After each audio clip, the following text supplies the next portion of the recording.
Good morning students. बच्चों, reflection and refraction के बाद अब हमारा जो नेक्स्ट चैप्टर आता है बेटा ऑप्टिक्स में, वो आता है डिस्पर्जन ऑफ लाइट। जैसा कि मैंने आपको स्टार्टिंग में बताया था कि जब भी बेटा हम प्रिज्म में से एक वाइट लाइट को पास करेंगे तो हमें एक स्पेक्ट्रम मिलता है। स्पेक्ट्रम इन द सेंस हम कह सकते हैं जो कलरफुल स्पेक्ट्रम जो है, जिसको हम विबग्योर का नाम देते हैं, वो हमें ऑब्टेन होता है कब? जब हम प्रिज्म में से व्हाइट लाइट को पास करते हैं तो वो व्हाइट लाइट जो है स्मॉल पार्ट्स ऑफ कलर में डिवाइड हो जाती है, ऐसा हम बोल सकते हैं। और बच्चों, इस फिनोमेना को ही हमने डिस्पर्जन ऑफ लाइट का नाम दिया है। सो प्रिज्म जो है ये हमारा क्या होता है? तो आंसर है prism is a portion of transparent medium. Prism कुछ और ना होके एक पोर्शन है किसी ट्रांसपेरेंट मीडियम का, bounded by two plane faces. आपने देखा भी होगा प्रिज्म इस तरह से होता है बेटा, bounded by two plane faces incline to each other at a suitable angle. और ये दो प्लेन फेसेस जो हैं ये एक सुटेबल एंगल पे इंक्लाइन है, जिसको हमने प्रिज्म एंगल का नाम दिया है। This is the prism angle. तो डायग्राम आपको नजर आ रहा है जिसमें ए बी क्यू पी जो नाम दिया गया है, ए बी क्यू पी, ये इस तरफ का फेस है, और second A C R P, ये दो हमारे पास रिफ्रैक्टिंग सरफेसेस हैं प्लेन। एंगल ए जो है आपको नजर आ रहा है बिटवीन देम, इसको हम रिफ्रैक्टिंग एंगल भी बोलते हैं या प्रिज्म एंगल भी बोलते हैं। ये पॉइंट जरा ध्यान से रखें आप, क्योंकि अक्सर न्यूमेरिकल में रिफ्रैक्टिंग एंगल गिवन होता है और उसको हम एंगल ऑफ रिफ्रैक्शन समझ जाते हैं। ये रिफ्रैक्टिंग एंगल दिस वन, इसको हमने नाम दिया बेटा प्रिज्म एंगल को। और यहां से बेटा इन दो जो हमारे पास प्लेन फेसेस हैं और इनके कॉरस्पॉन्डिंग लाइन एपी जो है, the line AP where the two refracting faces meet is called refracting edge. इसको हमने रिफ्रैक्टिंग एज का नाम दिया है। और जो फ्रंट पोर्शन जो आपको नजर आ रहा है एबीसी, इस एबीसी को बच्चों हम बोलते हैं principal section. This is known as principal section of the prism. तो बच्चों, हमें ये प्रैक्टिकल भी परफॉर्म करना है लैब में, और उसके साथ साथ बेटा हमें यहां पर प्रिज्म फॉर्मूला जो है वो क्या होगा उसको भी हमें यहां पर ड्रॉ करना है। तो इसके लिए मैं, हालांकि डायग्राम बना रखा है, मैं एक बार फिर से डायग्राम बना देता हूं और यहां से आप समझ सकते हैं। सपोज करें बेटा ये हमारे पास एक प्रिज्म है कुछ इस तरह से, और इसको हमने नाम दिया A B and C, and suppose this is the incident ray. तो इसको बच्चों हमने इंसिडेंट रे का नाम दिया, और पॉइंट ऑफ इंसिडेंस से बेटा ये क्या हो जाएगा, ये हो जाएगा नॉर्मल। और बच्चों ये क्या हो जाएगा इसका actual path of the incident रे। जब लाइट रेयर से डेंसर में जाएगी, ये हमारा होलो नहीं है, कभी आप होलो समझें, ये सॉलिड है कंप्लीट, इस तरह दिखा सकते हैं।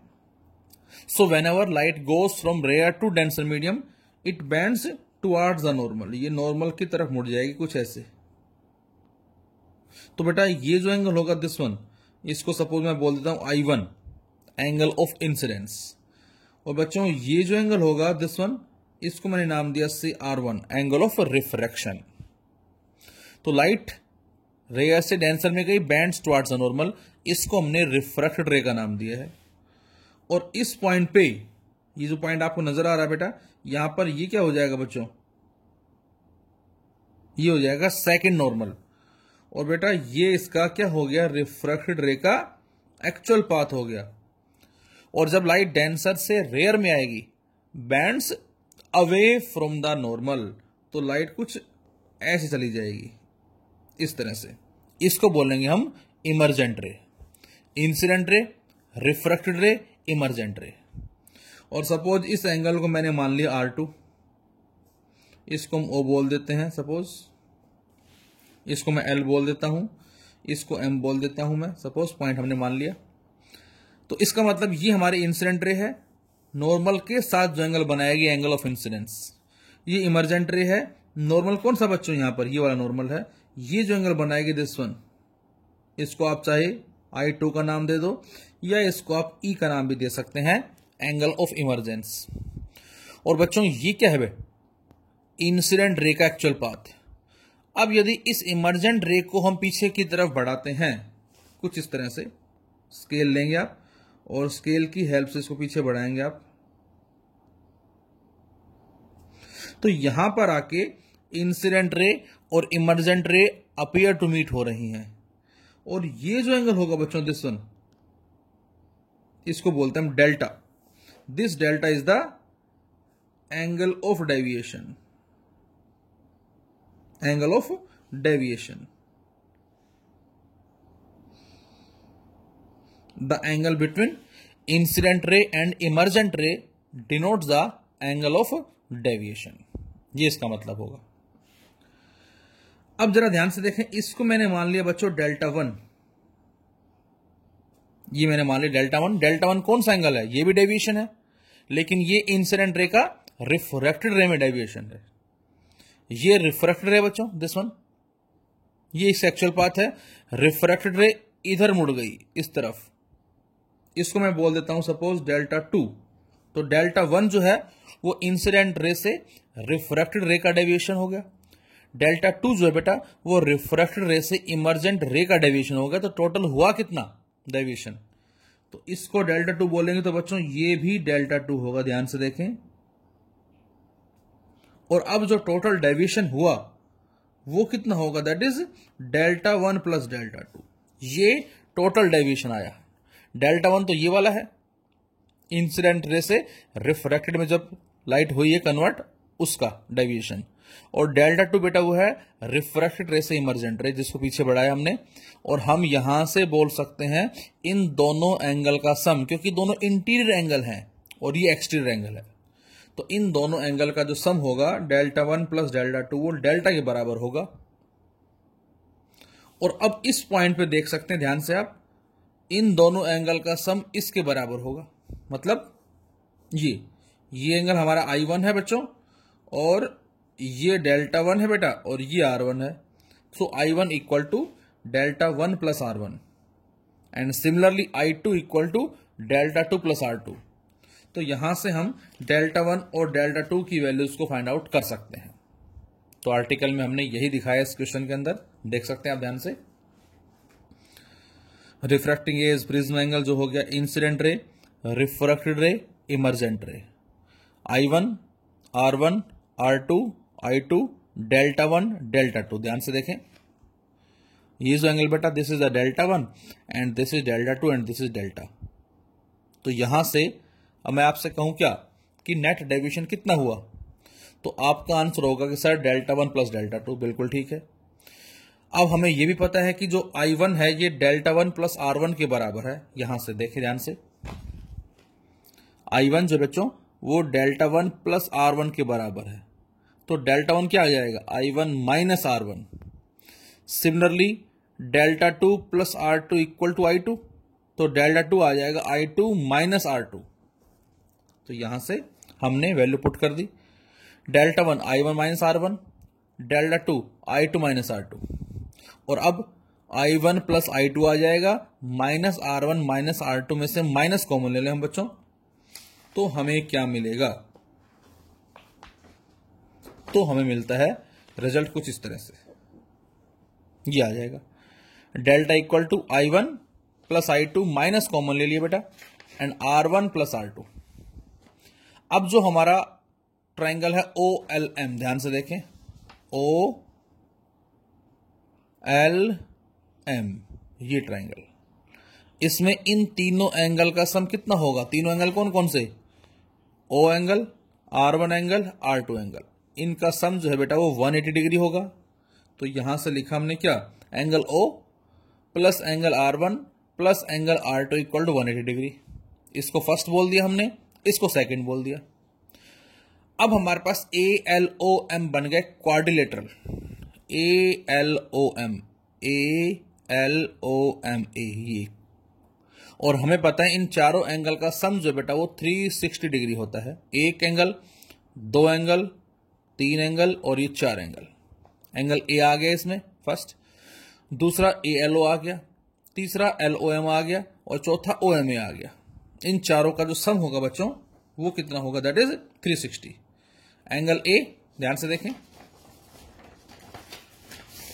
ये देख सकते हैं आप इस तरह से, एंगल ए हो गया, ALO ये एंगल जो कि 90 डिग्री है, LOM जो कि O एंगल है, OMA जो कि अगेन 90 डिग्री है, इक्वल टू 360। तो angle A as it is, ALO 90 degree, LOM और प्लस फिर से 90 डिग्री। तो यहां से बच्चों आ जाता है हमारा एंगल ए प्लस LOM जो कि एंगल O के बराबर है, इक्वल टू 180। 90 प्लस 90 180 को लेकर राइट साइड में 360 माइनस 180 दैट इज 180। तो ये हमारी आ गई equation third, angle A plus angle O equal to 180। और 180 में एक इक्वेशन पहले से है, so comparing second and third. और बेटा जैसे ही हम सेकेंड थर्ड को कंपेयर करते हैं तो बच्चों हमें मिलता है क्या, हमें मिलता है O से O कट जाएगा बेटा, R1 plus R2 equal to angle A. तो इसका मतलब जो एंगल ए आया हमारा कौन सा, दिस वन, ये एक्चुअल में किसके बराबर होता है, इसको आप न्यूमेरिकल्स में डायरेक्ट अप्लाई कर सकते हैं इस फॉर्मूले को। ये R1 है बेटा, ये R2, इन दोनों का जो सम होगा वो इसके बराबर होता है। ये इस बात का मतलब है और ये हमारा काफी जगह न्यूमेरिकल्स में यूज होता है फॉर्मूला, तो इसको ध्यान रखें आप इसका। और अब इस रिलेशन में, कौन सा रिलेशन, ये वाली फर्स्ट रिलेशन जो है, इसमें हम चाहें तो इस R1 प्लस R2 की जगह A पुट कर सकते हैं। रखने जरा A, तो डेल्टा आ जाता है बच्चों I1 प्लस में I2 माइनस A। इस पे भी हमें क्वेश्चंस मिलते हैं। I1 angle of incidence, I2 angle of emergence. ध्यान रहे यहां पर फिलहाल दोनों अलग अलग हैं ये, जबकि ग्लास स्लैब में दोनों सेम होते हैं, I1 as well as I2, लेकिन यहां दोनों डिफरेंट हैं। यहां दोनों सेम कब होंगे, अभी जरा इसके बारे में भी हम बात करेंगे और वही हमारा मेन कंक्लूजन होगा इस आर्टिकल का। तो ये हमारी आ गई इक्वेशन नंबर फोर्थ। अब बच्चों जो म्यू है बेटा, this is the refractive index of the material of prism. जो प्रिज्म है उसके मटेरियल का जो रिफ्रैक्टिव इंडेक्स है वो हमने म्यू माना हुआ है। अब यदि हम बच्चों स्नेल्स लॉ अप्लाई कर दें तो हमें क्या मिलता है, तो आंसर है स्नेल्स लॉ के बिहाफ पे मिलता है sine I by sine R equal to mu 1 mu 2 1 rare medium और 2 डेंसर मीडियम, जो कि म्यू 2 अपॉन म्यू 1 बन जाएगा। और म्यू 1 चूंकि 1 है तो म्यू 2 बाय 1, या ये कहें mu by 1। So mu equal to sine I1 upon sine R1। और बच्चों एंगल यदि स्मॉल है तो साइन I1 को नियरली इक्वल टू I1 लिख सकते हैं और साइन R1 को नियरली इक्वल टू R1 लिख सकते हैं। So we can say mu equal to I1 upon R1। तो बेटा यहां से I1 क्या आएगा, यहां से बच्चों I1 की वैल्यू आ जाएगी म्यू R1 और I2 कितना आ जाएगा, म्यू R2। तो ये हमारे पास I1 और I2 की वैल्यूज आ गई हैं। I1 mu R1, I2 mu R2, दोनों रख दे इक्वेशन फोर्थ के अंदर यहां, तो ये म्यू R1 आ जाएगा, ये म्यू R2 आ जाएगा। So delta equal to mu R1 plus mu R2 minus A, और म्यू भी कॉमन ले लिया, R1 plus R2 minus A, और अगेन बेटा R1 प्लस R2 बन गया A। अभी अभी हमने सोल्व किया था, ये आ गया, A बन जाएगा, फिर से A लिख दिया। तो फाइनली मिलता है बेटा delta equal to mu A minus A, और फिर A कॉमन ले लिया, तो डेल्टा की वैल्यू आ गई बच्चों म्यू माइनस 1 इंटू A। ये हमारे पास रिजल्ट जो है वो आ गया, delta equal to mu minus 1 into A। ये हमारे पास वैल्यू आ गई किसकी, डेविएशन की वैल्यू आ गई है। This is the angle through which a ray deviates on passing through a thin prism of small refracting angle. Point to be noted, ये हमारा small refracting angle के लिए यूज होता है फॉर्मूला। जब भी कभी रिफ्रैक्टिंग एंगल की वैल्यू लेस देन 10 डिग्री है, 10 डिग्री है या 10 से लेस है, उस केस में बच्चों हम यूज करते हैं ये कॉन्सेप्ट। लेकिन यदि इस रिफ्रैक्टिंग एंगल की वैल्यू 10 से ज्यादा है, उस केस में हम कौन सा फॉर्मूला यूज करेंगे जरा बात करने वाले हैं हम। अब बेटा प्रैक्टिकली हम क्या देखेंगे, प्रैक्टिकली हम देखेंगे बच्चों क्या लैब में आप एक्सपेरिमेंट परफॉर्म करेंगे और उसमें मैं आपको व्हाइट शीट दूंगा A4 साइज की, और उस व्हाइट शीट पे आपको क्या करना है, प्रिज्म रखना है इस तरह से, और यहां एक नॉर्मल ड्रॉ कर देना है, नॉर्मल हो गया। और फिर डी की हेल्प से आप कोई भी एंगल सेट कर लेंगे। से आपने सेट कर लिया सपोज 35 डिग्री, और इसको हम नाम देंगे इंसिडेंट रे का। और बच्चों इस इंसिडेंट रे पे हम क्या करेंगे, 2 या 3 ऑल पिन को अटैच कर देंगे, जो कि व्हाइट शीट हमारी वुडन बोर्ड पे होती है, और उस वुडन बोर्ड के कॉरेस्पॉन्डिंग हम 2 या 3 ऑल पिन को रख देंगे, लगा देंगे, इस पे खड़ा कर देंगे। अब इन ऑल पिन को हम यहां से देखेंगे अपनी आंख के थ्रू, यहां से देखेंगे, और जहां ये तीनों नजर आ रही हैं सेम उसी स्ट्रेट लाइन में हम 2 या 3 ऑल पिन और लगा देंगे, ताकि ये 6 की 6 हमें एक सिंगल लाइन में नजर आए। आप कहोगे सर कैसे, तो आप देखना प्रैक्टिकली बेटा। जैसे ग्लास स्लैब में याद होगा आपको, शायद आपको याद होगा, मैंने ग्लास स्लैब बताया था कि हम यहां से नॉर्मल लेंगे और ये इंसिडेंट रे लेंगे, ये एंगल जो भी हमारा है यहां पर हम 2 या 3 ऑल पिन को लगा देंगे और यहां से देखेंगे, और जहां नजर आ रही हैं वहां 2 या 3 और लगा देंगे। तो इस तरह से हमारा एक पाथ जो है वो बन जाता है इंसिडेंट रे, रिफ्रैक्टेड रे एंड इमर्जेंट रे के रेस्पेक्ट में। सेम उसी तरह से बच्चों यहां है, इन तीनों को खड़ा करने के बाद हम यहां से ऑब्जर्व करेंगे इमर्जेंट रे वाले पाथ से, और वहां पर 2 या 3 ऑल पिन को और अटैच कर देंगे, ताकि ये 6 की 6 ऑल पिन हमें एक सिंगल स्ट्रेट लाइन में नजर आए। तो ये बन जाएगा हमारे पास इमर्जेंट रे का पाथ, और इसको इससे ज्वाइन कर देंगे, ये बन जाएगा बच्चों रिफ्रैक्टेड रे का पाथ। तो प्रैक्टिकली हम ऑब्जर्व करेंगे बेटा क्या, कि जैसे जैसे एंगल ऑफ इंसिडेंस को बच्चों हम इंक्रीज करेंगे, वैसे वैसे एंगल ऑफ डेविएशन जो बेटा वो क्या होगा, डिक्रीज होगा। डेविएशन कौन सा, ये इंसिडेंट रे और ये इमर्जेंट रे के बीच का जो एंगल है ये वाला डेविएशन, जिसको मैंने नाम दिया कौन सा, दिस वन, ये डेल्टा, ये लगातार घटना शुरू हो जाएगा। सपोज करें मैं आपसे कहता हूं I1 की वैल्यू हमने कितने ली, 30 डिग्री, डेल्टा 1 कितना आ गया, ये डेल्टा कितना आ गया, सपोज 45 डिग्री आ गया।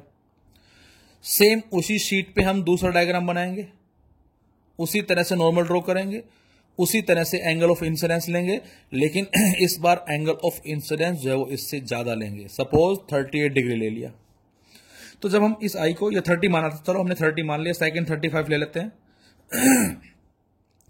तो जैसे ही बच्चों हम एंगल ऑफ इंसिडेंस को 30 से 35 कर देंगे, अब हम ऑब्जर्व करेंगे क्या, कि डेविएशन कम हो जाएगा। सपोज कितना कम हुआ, 3 कम हो गया, 45 था 42 आ गया। अगले डायग्राम में हम एंगल ऑफ इंसिडेंस को और इंक्रीज कर देंगे, इससे 40 डिग्री, ये और कम हो गया। अगले केस में एंगल ऑफ इंसिडेंस को हमने और इंक्रीज कर दिया, 45 डिग्री, ये और कम हो गया। अगले केस में इसको हमने और इंक्रीज कर दिया, ये हो गया 39 सपोज।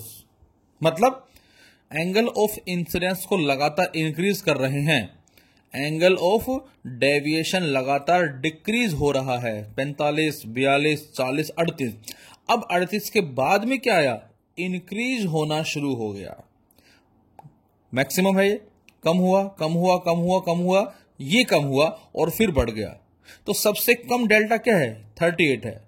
तो बेटा जो सबसे कम डेल्टा होगा 38, इसको बच्चों हम नाम देते हैं यहां क्या, मिनिमम एंगल ऑफ डेविएशन। ये हमारा कहलाता है मिनिमम एंगल ऑफ डेविएशन। तो पहले डेल्टा घटता है, फिर बढ़ना शुरू होगा। So we can say this is depend upon the angle of incidence. तो हमने क्या लिखा, we find that the angle of deviation depends upon the angle of prism, angle of incidence and also nature of material. यहां से हम कह सकते हैं कि ये म्यू पे डिपेंड कर रहा है, ए पे डिपेंड कर रहा है, इसके साथ साथ ये एंगल ऑफ इंसिडेंस पे भी डिपेंड करेगा। जैसे जैसे बेटा हम आई की वैल्यू को इंक्रीज करेंगे, देन डेल्टा डिक्रीजेस, डेल्टा की वैल्यू डिक्रीज होगी और डेल्टा एक मिनिमम वैल्यू को अचीव करेगा और उसके बाद अगेन इंक्रीज होना शुरू हो जाएगा। और जब बच्चों डेल्टा की वैल्यू मिनिमम होगी, कौन सी? ये जो मैंने बताया आपको, उस सिचुएशन में बच्चों हमारा जो ग्राफ होता है वो कैसा आएगा और डायग्राम कैसा होता है। तो हमारा डायग्राम जो है उस केस में वो ये होता है इस तरह से। ये बात आपको याद रखनी है, अगेन जो हमारी न्यूमेरिकल्स में यूज होती है। जब भी डेल्टा की वैल्यू मिनिमम होगी, इसको हम लिखते हैं डेल्टा एम से। डेल्टा एम का मतलब मिनिमम एंगल ऑफ डेविएशन। तो बच्चों ये वो सिचुएशन है जब I1 और I2 क्या होंगे बेटा? बराबर होंगे। R1 और R2 क्या होंगे? बराबर होंगे। और जो रिफ्रैक्टेड रे होगी बच्चों, ध्यान से सुने, रिफ्रैक्टेड रे जो है वो इस प्रिज्म के बेस के एग्जैक्ट पैरेलल होती है। तो इस डायग्राम को देख के आपको समझ आना चाहिए कि ये जो कंडीशन हमारी, ये मिनिमम एंगल ऑफ डेविएशन की ही कंडीशन है। क्योंकि कई बार न्यूमेरिकल्स में हमें डायग्राम गिवन होता है और उसके लिए कंडीशन पूछता है। तो ये जो कंडीशन आ गई बेटा आपकी, ये कहलाती है मिनिमम एंगल ऑफ डेविएशन की कंडीशन। क्या बताया मैंने? जब डेल्टा की वैल्यू मिनिमम होगी तो इसको मिनिमम डेविएशन बोलेंगे हम। I1 I2 सेम होंगे, R1 R2 सेम होंगे, और रिफ्रैक्टेड रे जो है इस प्रिज्म के बेस के एग्जैक्ट पैरेलल होगी। ये आपको बात जो है वो मेरी याद रखनी है। तो यहां से हम क्या कह सकते हैं बच्चों? यहां से कह सकते हैं दोनों इक्वल होंगे, डेल्टा डेल्टा एम होगा, और जो ग्राफ मिलता है हमें डेविएशन में और एंगल ऑफ इंसिडेंस में वो कुछ ऐसा मिलता है। आई बढ़ रहा है, डेल्टा घट रहा है। यहां पर डेल्टा क्या हो गया बेटा? डेल्टा एम मिनिमम, और उसके बाद डेल्टा ने फिर से बढ़ना शुरू कर दिया। और अब ये हमारा ग्राफ है। अब यदि हम कुछ मैथमेटिकल कंडीशंस को अप्लाई करें यहां, तो यहां से, so when a prism is in position of minimum deviation, when the prism is in the position of minimum deviation, a ray of light passes symmetrically, that is parallel to base, through the prism, so that I1 equal to I2, R1 equal to R2, delta equal to delta m। और जो अभी पीछे equation आई थी हमारी, कौन सी? Delta equal to I1 plus में I2 minus ए, उसमें हमने I1 I2 को I रख दिया, डेल्टा को डेल्टा में रख दिया, और ए हमारा है। ए किसके बराबर है? R1 plus R2। R1 भी R, R2 भी R, so 2R equal to A, then R equal to A by 2। तो बेटा मिनिमम डेविएशन वाले केस में जो एंगल ऑफ रिफ्रैक्शन है वो ए बाई 2 होता है। और डेल्टा एम कितना आ गया? I plus I minus A, that is 2I minus A. इस ए को इधर ले आए बेटा हम, डेल्टा एम प्लस ए और 2I, और I बराबर 2 इसके नीचे आ गया। ये R आ गया, ये I आ गया, दोनों को अप्लाई कर दे स्नेल्स लॉ के अंदर, that is mu equal to sine I by sine R। और हमने क्या किया? हमने इस I की वैल्यू को उठा के रखा यहां, और इस R की वैल्यू को उठा के रखा यहां। तो बच्चों जैसे पुट करते हैं तो ये हमारा फाइनल आंसर आ जाता है। और लैब में बेटा इसी फॉर्मूले को यूज करके हमें उस प्रिज्म का रिफ्रैक्टिव इंडेक्स कैलकुलेट करना होता है, और साथ साथ जो अभी पीछे ग्राफ मैंने बताया आपको, उस ग्राफ को हमें प्लॉट करना होता है। ये हमारा मेन मकसद है। तो फिलहाल अभी आपको डायरेक्ट फॉर्मूला याद रखना है एनटीएससी पॉइंट ऑफ व्यू से, that is mu equal to sine A plus delta M by 2 over sine A by 2, mu delta M A, ये हमारा रिलेशन आ गया। This relation is called prism formula. और बच्चों इसको हम क्या बोलते हैं? प्रिज्म फॉर्मूला बोलते हैं। It is used for the accurate determination of refractive index of A transparent medium. इसको हम यूज करते हैं बेटा उस ट्रांसपेरेंट मीडियम के रिफ्रैक्टिव इंडेक्स को फाइंड आउट करने के लिए। This is the prism formula, जिसमें जो फॉर्मूले यूज हुए, कौन कौन से फॉर्मूले हैं बेटा? एक आया delta is equal to mu minus 1 into A, दूसरा आया delta equal to I1 plus में I2 माइनस ए, तीसरा आया R1 प्लस में R2 इक्वल टू ए, और चौथा हमारा जो आया वो आया ये mu equal to sine A plus में delta M by 2 over sine A by 2। ये हमारे फॉर्मूले जो है बेटा, ये इसके कॉरेस्पॉन्डिंग हमें मिलते हैं। तो this is the prism formula.